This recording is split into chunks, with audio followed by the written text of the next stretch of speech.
Good afternoon, everyone. Good afternoon, Super Manila. Oy, hapon na. Good afternoon, Super Manila. Great. Before we start our talk with Sir Paul, no, I'd like to introduce myself. I'm Adrian, so-called that of the geeks. Long story, it's not a gatekeeper thing. So, bakit tayo nandito ngayong hapon? Kasi kailangan namin ng inyong mga tithe. Okay? At ang maniningil ng inyong mga tithe, si Sir Paul Medina, creator of Pugad Baboy. Palakpakan natin. Yeah, man. Alright. Matagal na ako obsessed sa tithe ni Sir Paul eh. Ever since nabasa ko yung comic strip na yun. For those na hindi familiar dun sa joke na yan, can you let our audience know ano yung nangyari sa comic strip na yan? Nagtayo si Bob ng sarili niyang religious cult. Ang pangalan El Shaikadelic. Tapos sa sigaw nila imbis na Yemen.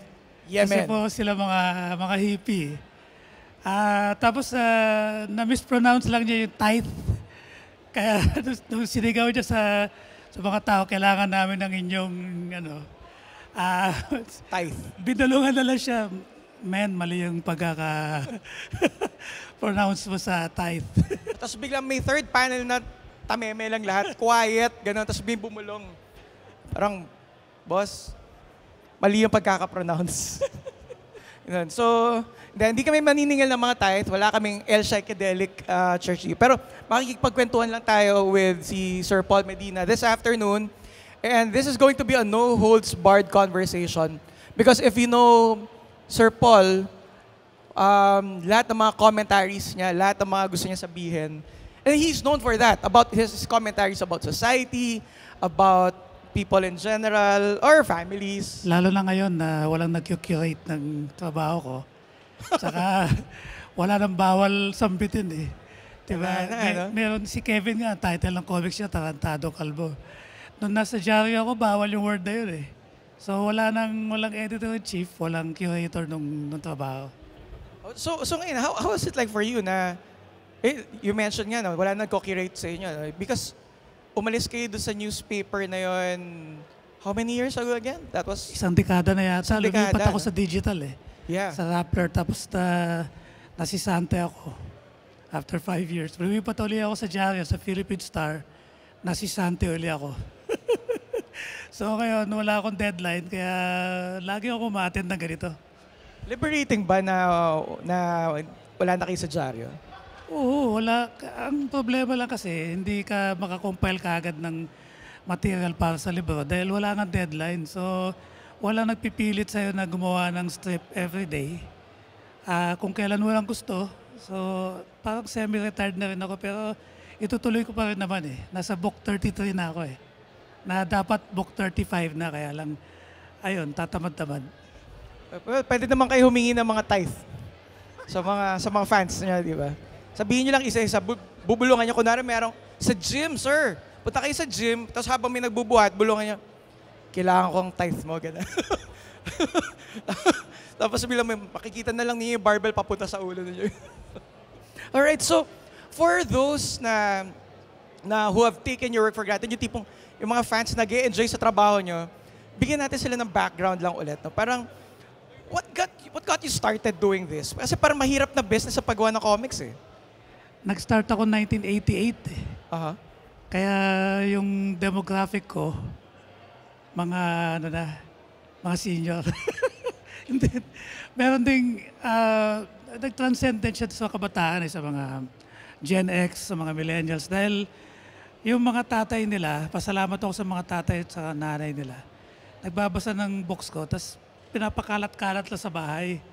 Nadadampot tuloy ng mga anak nila. Tapos makikita ng mga anak nila, uy, okay pala to ah. Nadidiscover sila dahil sa mga seniors, yung mga seniors traders. But ultimately yun, bakit comics? Parang, di ba ang hirap niyang industry, especially now? Parang, sige, even then, parang what made you choose to do comics as a medium compared to other forms of art and visual art? Alam nyo, registered architect ako eh. arkitekto ko. Sa Kaya malinis yung mga lines ninyo. Nasanay ako sa ganun eh. Yun, okay. Kaya lang na sa pagiging arkitekto, nagutom ako eh. Hindi kagaya sa comics. Marunong na talaga ako mag-comics. Kaya lang sabi ng nanay ko, wala kang title dyan eh. Gusto ko Paul Medina MD. Ginawa ko na architect na lang. Architect Paul Medina. Pero walang kliyente eh. So, nung nagugutom na ako, sabi ko, marunong naman ako mag-drawing. Start ako mag-comics. Gusto ko yung lumalabas everyday eh. Ayoko nung kagaya sa Marvel kasi, lalabas every month. Ganun. Minsan pag na-miss mo isang issue, wala na. Hindi ka na ano. So sabi ko, papasok ako sa dyaryo. At ang gagawin ko, cartoons. Hindi ako marunong mag-cartoons eh. Marunong ako mga Batman, gano'n yung mga straight illustration. Pero nag-aaral na naman ako. Hanggang ngayon, nag-aaral pa rin ako mag-comics. So wait, so registered architect kayo? So ibig sabihin, pwede ako magpa-design ng bahay ko sa inyo? May kamahalan lang. May kamahalan lang. So yan, registered architect si Sir Paul Medina. Take note. Ayan. Okay, so bakit nga ba Pugad Baboy naging pangalan ng comic strip? Mataba kami lahat eh. Ngayon na lang ako pumayat kasi Okay. na-diagnose ako na pre-diabetic. Sabi ng doktor ko, kung gusto, may choice ka, may dalawang options ka. Either uminom ka ng gamot or magpapayat ka. So, mahal ang gamot eh. So, nagpapayat na lang ako. Kasi lalo sa panahon ngayon, bawal magkasakit. Ayan, so ingat tayo. Lahat yun, lahat. Pinsan ko, kapatid ko, 50 bewang yan. Kaya Wow. sa kanila ko binase yung yung mga characters ko. Pati yung mga kapitbahay kong malalaki, sa kanila ko binase. So literal na Pugad Baboy yung area. Oo. Hanep pa. Pati yung mekaniko at saka yung sundalo. Okay. So given that, so obviously, you took inspiration from the real world for your comic strip. So, sinong Pugad Baboy ever since yung pinaka nakaka-relate kayo? Si Pugad Baboy character pala, sorry. Tatlo ko dun eh. Si Utoy, si Mang Dagul at saka si Polgas. Hanggang ngayon ba? Kasi dati may hikaw ako eh. Ngayon si Mang Dagul na yung si Mang Dagul na yung kapareho ko. Si Mang Dagul na? Okay. So parang, anong qualities ni Mang Dagul ngayon yung parang nakikita nyo? Eto. Yeah. Hindi, magaling ako magluto. Chef si Mang Dagul, di ba? Yes, yes. Ako yung cook sa amin sa bahay namin. So, architect, comic creator, tapos chef. Hanep. Hindi chef cook lang eh. Cook Kasi lang, cook. Okay. ang chef, mula sa pagbili sa palengke, hanggang sa pag-prep, hanggang sa plating, maganda yung yung itsura. Sabagay, Sa akin, sabagay. sinaserve ko kung saan ko niluto eh. Okay. Good point. Okay, so the thing that people associate Pugad Baboy with is yung pagiging sharp ng social and political commentary out of everything. Sure, nakakatawa yung Pugad Baboy, obviously. We're here watching you, we're here listening to you kasi ni-enjoy namin. Pero which came first when you decided to do Pugad Baboy? Did the desire to do social commentary come first? Or parang gusto niya lang talaga magkwento? Hindi, talaga po fat jokes lang. Fat jokes? Nung nauubusan na ako, naghanap ako ng material sa dyaryo. Ano ba laman ng dyaryo? Di ba po, politika, po commentaries, gano'n. So, parang nakaganda din kasi minimirror ko yung nangyayari talaga sa totoong buhay. Lagyan ko na lang ng comedic twist sa uli. Lagyan ko na lang ng punchline para nakaka-enjoy din naman. May mga specific kinds of socio-political issues kayo that you're looking for? Kasi parang ang daming issue palagi araw-araw di ba? Pero anong klaseng issue yung tipo pag nakita nyo, alam nyo, yan, ganyan. Tinitingnan ko madalas yung kung may ginawang mali yung presidente. Lahat ng presidente, tinira ko Lahat no? Lahat, hindi ako namimili Right, Kung pag may nakita akong na-perceive ko na medyo mali yata yung ginawa, pupunahin ko. So, hindi ako pula, hindi ako dilaw, hindi ako violet. Sorry, equal opportunity, offender. Okay. Equal opportunity offender. So, hindi ka masasabing biased. Biased ka in your own opinions. Pero hindi ka masasabing biased kasi lahat tinira niya eh. Oo, may mga biased opinions din ako. Pagka, halimbawa, medyo pabor ako ng konti dun sa local official, gano'n. O kaya natatakot ako. Medyo, halimbawa, kagaya nung kay Ping Lacson, natatakot ako dun eh. Kaya kinarikotso ko siya, medyo pogi. pero tinira ko pa rin. Ba't kayo natakot? Pwede rin naman kayo magtago sa States, di ba? Na-joke lang. Bakit di ako bigyan ng visa? Kailangan ng visa para makapagtago. Kasi, di ba, nagawa naman ng pelikula yung buhay niya, di ba? Starring si Robin Padilla. Tapos, nagtago nga kung saan-saan. Dapat sa non-extradition country, hindi ka pwede extradite. I can imagine yung headlines if ever nagtago kayo. Parang, Pugad Baboy creator missing. Ganun. Parang hiding. Ganun. Just the very idea of Pugad Baboy na words. Tapos biglang nagtatago kayo. Parang, ang absurd niya. Kaya may mga conventions akong pinipili ko yung venue eh. So, nung Comic at Davao, hindi ako nagpunta. Okay. Kasi, critical ako doon.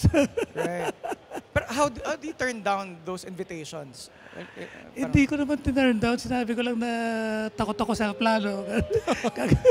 Ngayon, alam na nila. Gagawa na lang ako ng dahilan para... Well, ngayon sinabi na ninyo, alam na ng Comic at Davao na yung reason kung ba't kayo hindi pumunta. Kasi ayaw niyong magka-problema. Pwede mo i-edit. Pwede natin i-edit, pero nandito silang lahat. Ikikwento nila yan. Social media, ganun. News flash. Paul Medina turns down Comic at Davao because of... What is the most hilarious thing about Philippine politics today para sa inyo? Yung akala nila makakalusot sila. Yung porke nasa poder na, pwede nilang abusuhin na walang pupuna. Pang-diktador yun eh. Yung pagka hindi ka pinuna. Kasi hawak mo na siyempre yung media. At saka yung, ngayon may social media na. So, pag may binalita ka, kakalat yan exponentially. Hindi kagaya nung araw. Kailangan pa bumili ng dyaryo. Kailangan mo na letters to the editor. Tapos 2 weeks bago siya sumagot. Yan. Ngayon hindi. Instantaneous na yung Kaya akala nila makakalusot sila sa pag may ginawa silang mali. Kaya pag pinuna mo sila, nakakatawa yung palusot eh. Kung paano sila magpalusot. Di ba? It's that culture of parang kahit mahuli ka, wag kang aamin. Oo, wag kang aamin. Diba? So, naririnig natin yan usually sa mga mister eh. Sa mga lalaking. Pero apparently, hindi lang galing sa mga, hindi lang nag-ani sa mga mister, pati politicians. Oo. Ngayon, kung gusto nyo mahuli yung mga mister nyo, kung galing sila doon sa number 2, paupuin nyo sila sa timba, sa batya na puno ng tubig. Pag lumutang yung itlog, wala na laman. Marami na nagtitake ng note ng tips pag lumutang. Sabi niya.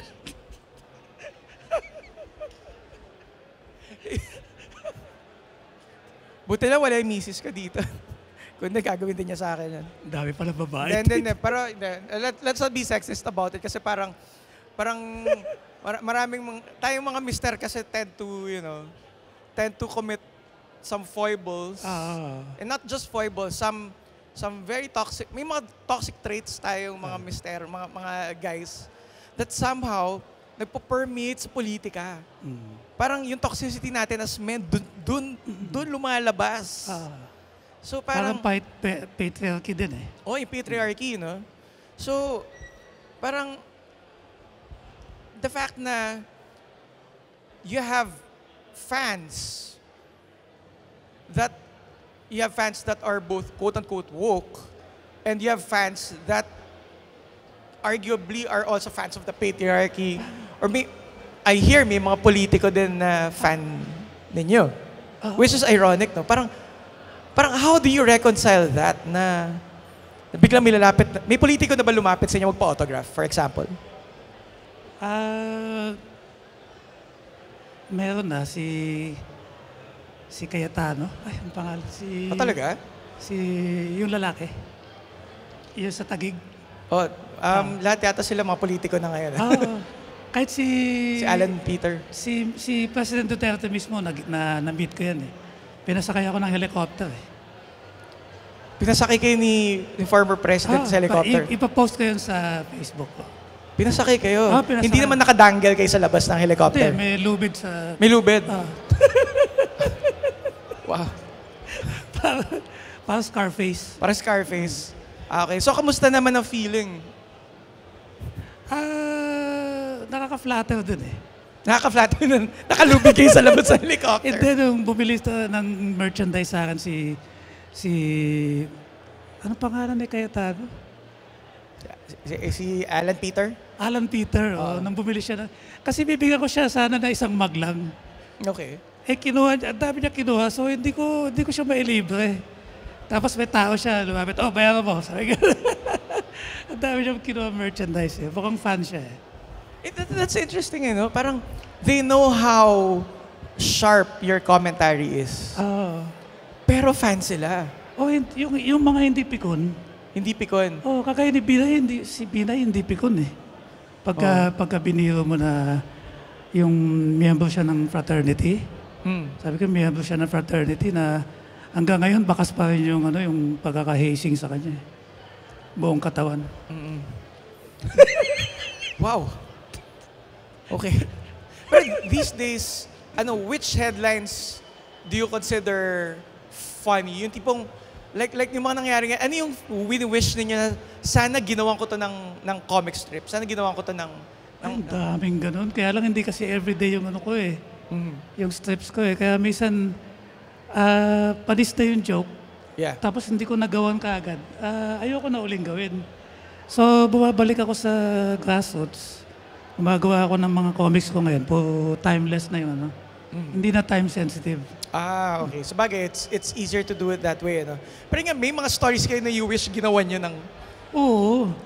Gusto ko nga mag-drawing sa Procreate. Sa Procreate, habang dinodrawing ko yung mukha na, tapos yung middle finger ko yung pandodrawing ko. Dahil sa inis. Wow. Tapos medyo... habang masisira yung iPad. Pero parang, to be honest, I think I think it's a gift to people when you are able to poke fun at society na hindi nila namamalayan. Malaking bagay din sa akin eh. Kasi parang ito yung pang-vent ko ng ng steam. Hindi kasi ako physically na sumasali sa mga rally. So, hindi kagaya ni Kevin, ni Tarantadong Kalbo. Nagpupunta talaga yan. Right. Haharang yan sa tangke. Ako hanggang drawing lang ako eh. Kaya yun yung yung pangtanggal ko ng inis. So, cathartic sa akin yun. Pero ito yung question ngayon. Parang, when you come up with your commentary, ano yung nauuna? Yung entertainment factor or yung content? Ang galing ng tanong. Kasi minsan uunahin ko yung punchline eh. Dapat ito yung punchline nila. Tapos mag-work ako pabalik para dun sa build-up. Kasi dapat yun ang pinakahuli eh. Yung sinabi mo, ayan, tungkol kay si Sarah na imbis na isakay sa C-130 yung medical mission na maraming doktor at saka dentista, sinakay yung SUV niya. True story yun. Yun yung magiging punchline dapat. So magbi-build up ako sa 4 frames na yun. Gagawan ko siya ng build up. Tapos yun yung punchline. Speaking of those, naalala ko may isang strip involving sino yung politician? but may politician character kayo, di ba? Si Tapos Cabalcin. parang may hold-upper na lumapit sa kanya. Parang sabi ng hold-upper, parang, akin ang pera mo. Tapos bilang sabi ng politician, hindi mo ba alam ako si congressman gito-gito? Tapos sabi ng hold-upper, pues, akin ang pera ko. Ayan. Sa banyo. Sa banyo. Ang ganda nung nabasa ko, parang, wala, laglag ako sa upuan. So parang, classic Pugad Baboy approach. So parang, ingay. So, sometimes, nauuna yung punchline. Oo. Pero sometimes, nauuna yung content. So, minsan lahat ng panels may joke. yes. Halimbawa, sinabi ni Miss Nabatos, i-conjugate nyo nga yung, conjugate nga ba? Magnanakaw. Yan, halimbawa, sinabi, magnanakaw merong, pag sinabing, paano nga pala yun, nakanakaw, magnanakaw, saka, nakalimutan ko yung conjugation eh. Pero pagka sinabing nakanakaw, retired. Tapos magnanakaw, incumbent. Tapos, tapos yung magnanakaw na campaigning. So tatlo yung punchline sa bawat Pwedeng ganun. So a lot of people want to do commentary, to make commentary. Whether they're activists in their newspapers in universities or even in the newspapers. Pero ang tricky nun, how to make your commentary entertaining. Oo. Kasi sabihin ng editor, huwag mong tirahin to. Right. Ganun. So, pwede mong tirahin pero gawin mong entertaining para i-approve niya. So dapat mauna yung entertainment before the commentary. Para i-approve niya. Ngayon kung wala kang editor, hindi mo i-hold yung punches mo. Okay. A lot of people want to do commentary, to make commentary. Whether they're activists in their newspapers in universities or even in the newspapers. Pero ang tricky nun, how to make your commentary entertaining. Oo. Kasi sabihin ng editor, huwag mong tirahin to. Right. Ganun. So, pwede mong tirahin pero gawin mong entertaining para i-approve niya.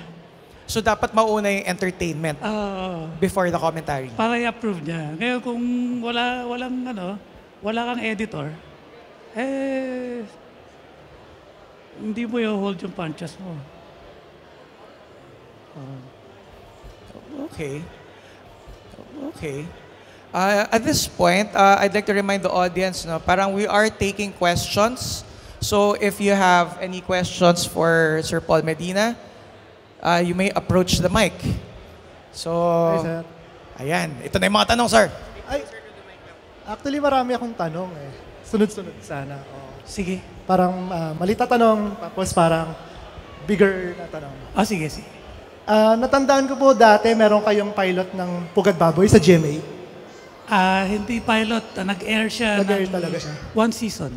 One season siya. May kopya nun online? Hinihingi ko sa kanila, naka-U-matic kasi. Hinahanap ko eh. Naka-U-matic. Sabi ko, ipopost ko lang sa Facebook. Hanggang ngayon, di pa sumasagot eh. Gusto yata ng royalties. Okay. Yung second ko na question, ano yung level mo ng involvement doon sa paggawa ng pag-produce? Ako yung head writer. Okay. Oo, kaya lang nalaman ko na ganun pala sa Pilipinas pagka gumawa ka ng sitcom. Sa States kasi pag gumawa ng sitcom, pina-perform ng mga artista. Nakaupo yung mga writers sa harap. Tapos nagsasuggest pa sila ng Sa Pilipinas, wag mong gagawin yun. Magagalit yung director. Kasi meron akong eksena doon. Sabi kasi yung isang character ko, you're nothing but trying hard. Ganun. So may hawak siyang may hawak siyang Timba. Ang tawag dito? Timba? Ganun ba? Hindi. Bigla ako sumingit. Sabi ko, palitan mo ng timba. Narinig nung director, lumabas, naglalakad, nag-pacing sa harap ko. Tapos sinabi sa akin, hindi pwede. Hindi pala pwede. Kaya yung involvement ko doon, susulat ako ako ay head writer, pero may taga-translate sa teleplay. Okay. So yung last question ko po, ano po yung kailangan na parang catalyst or support? Una, catalyst muna, and eventually support na para yung mga graphic novels ng Pilipino, parang maging parang Japan na yung life becomes art, art becomes life. Makikita mo sa lahat ng lugar natin parang panay mga graphic novels natin, yung mga karakter na ginagawa natin. Anong kailangan nating support and yung catalyst, kumbaga, para sa industry? Mahal kasi ang animation dito eh. Gusto kasi ng Pinoy, mura lang yung magiging yung gastos sa pag-animate. Kaya lang lumalabas hindi maganda. Kaya sana kung may susuporta na animation studio na naniniwala sa sining ng Pinoy at hindi lang sa gawa ng mga banyaga. Ayun, yun ang pinakamalaking suporta. Yung mga producers gusto nila yung sure ball na hit eh. But do you have a pitch? Gusto niyo mag-pitch kay Sir Paul? Kasi kung ako papapiliin, kung alam niyo yung Elmer, gusto ko makita talaga yun sa as a movie eh. Yung Elmer ni Jerry, alam niyo lang. Gusto ko makita talaga. Ang ganda na. Okay. May nag-attempt na eh. Philippine Animation Studios, Inc. Tapos meron pang, madaming nagano. Kaya lang, ang totoo na mahalan sila sa FICO eh. Kasi tapos gusto nila ang grace period 5 years. So sabi ko, hindi, 1 year lang. Parang ganun. Doon kami nag-stumble eh. May option ba na parang Kickstarter or ano, para parang Kickstarter, yung parang mag-crowdsourcing? Kickstarter, ewan ko kung mag-work yun. Yung parang GoFundMe, gano'n na hindi ko alam kung mag-work yun. Kasi kung tutusin, para tayong lahat ng mga estudyante eh. Pag may pera tayo, ibibili natin ng kailangan natin, kakainin natin ng notebook, gano'n. Hindi tayo gagastos sa, hindi tayo sure kung ano yung kalalabasan. Okay, thank you very much. Are there any more questions from the audience? Anyone? Yung mga gusto- Questions? Sorry. Do we please feel free to raise your hand para we could approach you guys. Questions? If none, I think we can proceed. Yeah. Actually, interesting na bring up yung animation because I did want to ask that. And we've talked about that a few times already. So, kasi parang, these days, there are very affordable ways to do animation eh. And maraming mga YouTubers na nag-animate. Yung mga VTubers, di ba? Virtual YouTubers sila. Tapos very limited forms of animation, pero maganda. Naghihintay na lang ako na, kasi parang ano yun eh, parang siyang,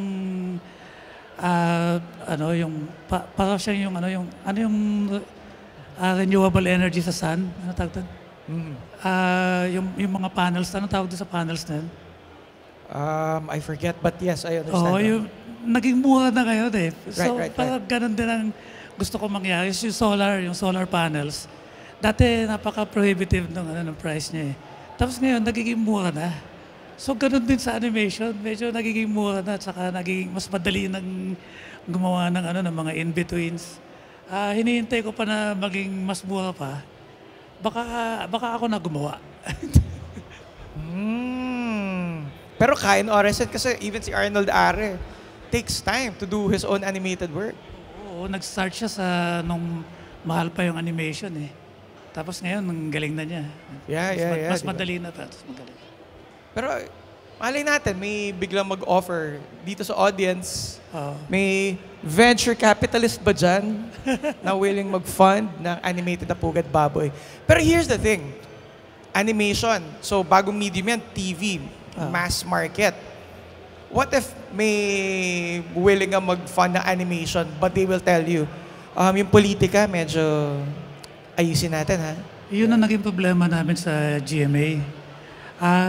Yung sponsors namin, bawa Nescafe, isa sa mga may-ari ng Nescafe, eh, tinira ko dun sa sa script. Sabi na, hindi pwede to. Tapos yung isang sponsor naman namin, ganito din, hindi pwede to. So wala na natira doon sa script. Wala. Wala lahat ng punchlines. So parang ganun din nangyari sa Abangan yata. O Abangan. Sikoklak News. Sikoklak News, yeah. Ganun din ang nangyari. Nawala na sponsors dahil mga politiko may-ari ng mga produkto.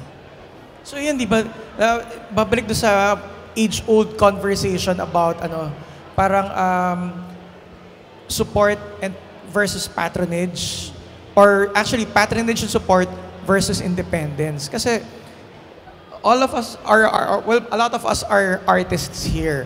Tapos we always ask, parang the government should support this the way na the Korean government supported K-pop and Korean entertainment, ganyan-ganyan. But, ang hindi natin nare-realize sometimes is may catch. In Korea, parang everything na sinusuportan has to be beneficial to the Korean government.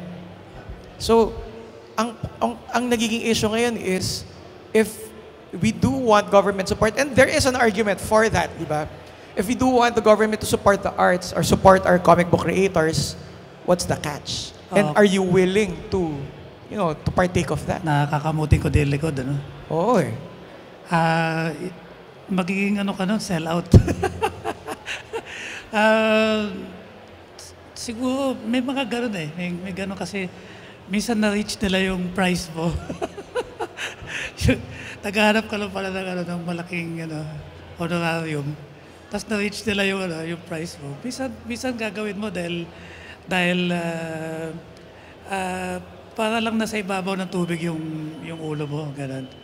Pero kung ang kapalit noon ay tinawag kang sell out, parang hindi na rin siguro. Kaya ako wala akong kinakampihan na politiko eh, para hindi ako mapagbintangan na ganun. So what you're saying is, in your case, you prefer not to be beholden to anyone. So hindi ako magbibigay ng campaign contribution sa isang para lang makakuha ng favors, ganun. Right. So, paano magkakaroon ng magandang relationship tong community na to with the powers that be kung may issue tayo ng, utang na loob and all that? Oo nga eh. Buti na lang, sobrang galing ng community na to. Lahat ng makikita mo dyan, sila Harvey Toliba, sila Manik Sabrera, sila Omi Remalante, Carlo Pagulayan. Lahat yan, international artists yan. Pwera lang ako. Lahat. hindi ako kasama doon. Lahat sila. Kaya ang suporta na nakukuha nila, galing sa labas. Kasi yung mga tagalabas na ng talent mo eh. Tapos sino yung champion natin sa chess, si So. Nag-iba siya ng eh. Oo. Saka yung fencer, nagpalit sila ng nationality. Kasi mas pinapahalagahan sila ng ibang bansa kaysa ng sarili nating bansa. So, are you open, for example, kung yung Timbuktu nag-email sa inyo, parang, we'd like to, sorry, I'm not gonna, I'm parang, cancel bigla, parang, we'd like to, yung accent lumalabas sorry, parang, we'd like you to move to us, you are not beholden to our government, you're free to do whatever you want, parang ganon. That's the ideal thing, na they will fund you, they will support you without expecting any in return. Imposible yun. Imposible. Lagi may kapalit eh. Lagi may kapalit. Hindi ka nila tutulungan pagka hindi ka willing na bigyan ng kapalit. So, how will our artists parang, move forward? Kung, we want support, we do ask support, we post on Facebook, government should support the arts, government should support our comic book community. Pero may catch. Paano yun? What do you see is the way moving forward? Nagpatawag dati si Erap ng mga cartoonists para siya i-caricature. caricatures. Tapos binigay, iniregalo sa kanya yung mga caricatures. Hindi ako sumaba eh. O kasi baka maging beholden ka pa sa... yung Ink and Politics 1 ko, halos lahat ng editorial cartoons ko tungkol sa kanya eh. Yeah, yung impeachment trial. Oh, that's what got me through the day, every day. Parang inabang ako, ano sasabihin ni Sir Paul ngayon dito sa impeachment trial? Yung mga ganun. Siguro natakot na rin siguro ako. For those who were born yesterday, 23 years ago, the president at the time was impeached. And pinaka-entertaining thing that to see on the newspapers during the time was Pugad Baboy again. Kasi nga, laging may sinasabi si Sir Paul. Sa editorial, hindi masyadong pinapansin kasi hindi ka naman columnist Right. sa opinions page eh. Yeah. Sa akala nila nagpapatawa ka lang. Kaya walang death threats. Napapansin niyo na halimbawa sa States, let's use the example of the States. Sa States, ang pinaka nagiging source nila of information, mga comedy shows, tsaka late night hosts. Yun yung both source of information and entertainment pagdating sa commentary. Kasi yung term na parody, ibig sabihin binase mo sa tunay na buhay eh. Kaya pag napanood nila, oo nga, pag gumawa ka kasi ng fictitious na situation, minsan di makarelate yung mga tao kasi parang inside joke na yun eh. Hindi kagaya nung alam ng lahat ng tao yung issue, tapos gagawa mo ng parody, based sa two events. Alright, sige. Before we wrap up with our questions, is there anyone else who'd like to ask a question kay Sir Paul? May mga gusto ba magtanong, guys? Wala? Kung ano size ng waist ko. Going once? Kung hindi, kukunin namin yung tithe ninyo. Okay. O kaya, sa pilitang huhugutin yung tithe ninyo. No? Alright. So yung Pugad Baboy 34, magiging ganito na yung format. In full color na, tapos hindi na siya nakatayo. At ganito nakalaki. Yun yung susunod kong project. Tapos meron akong bayaw na na international na chef, si Chef Brando Santos. Totoong character ko yun sa Pugad Baboy. Gagawa ko ng cookbook, The Ghoul versus Brando. So malapit na rin lumabas yun. Early next year siguro, baka first quarter. Tapos ginaya ko na sila Kaloy Pagulayan at sila Harvey Tulibaw. Gumagawa na ako ng mga commissions. Nainggit ako eh. So may Pugad Baboy na Fantastic Pero, Four cover. Fantastic Four, mga characters ko. So gagawin lang nila, sir, lalapit lang sila sa inyo sa table niyo. Okay, so pag may mga gusto ng commissions kay Sir Paul na ganung covers, or if you guys want to buy more issues of Pugad Baboy, yung table lang ninyo, sir, is somewhere sa tapat ng booth ni Mike Zek. Yan, Doon. Kapitbahay ko yan. Kapitbahay. In real life? Kapitbahay ko sa mesa. Si Wills Portasio, kapitbahay ko yan, sa likod ko naman. Sa likod, yan. Yung booth ni Sir Wills. Kasi not a lot of people know, si Mike Zek lives here now. Nung nakapila sila doon, parang nahila na rin, nakita ko, nandito na rin lang tayo, punta na natin. Alright, so, on behalf of everyone who's read your comics, your comic strips, your compilations ninyo, on behalf of everyone na napatawa ninyo all through the years dahil nabubugnot tayo with what's happening with everyday life, with politics and everyone. On behalf of all those people, on behalf of all these people, we'd like to thank you for making our lives easier. And we'd like to thank you na napatawa nyo kami. Even for 5 seconds, okay na yan eh. Sometimes that's all we need eh. May Pugad Baboy strip dyan. Okay na yan eh. So, on behalf of everyone here, thank you very much, Sir Paul. Thank you din, thank you. Kayong sumuporta sa failed architect na to. So kung gusto nyo magpagawa ng bahay, again, registered architect si Sir Paul Medina. Take note, mahal nga lang yan. So ayan, that's it. That's it today para sa aming singilan ng inyong mga tithe. Okay? So, this has been si Sir Paul Medina, and this is Adrian from Nerd Rage and Rock of Manila. So again, before we go, please check out Nerd Rage on Facebook, Nerd Rage TV, and on Instagram, Nerd Rage PH. And Nerd Rage is on at Rock of Manila. Alright, maraming salamat sa Super Manila for having us over. Maraming salamat, Sir Paul, for being a willing guest. Bibigay ko sa iyo yung tithe ko mamaya. Okay, maraming salamat everyone. See you around here sa Super Manila.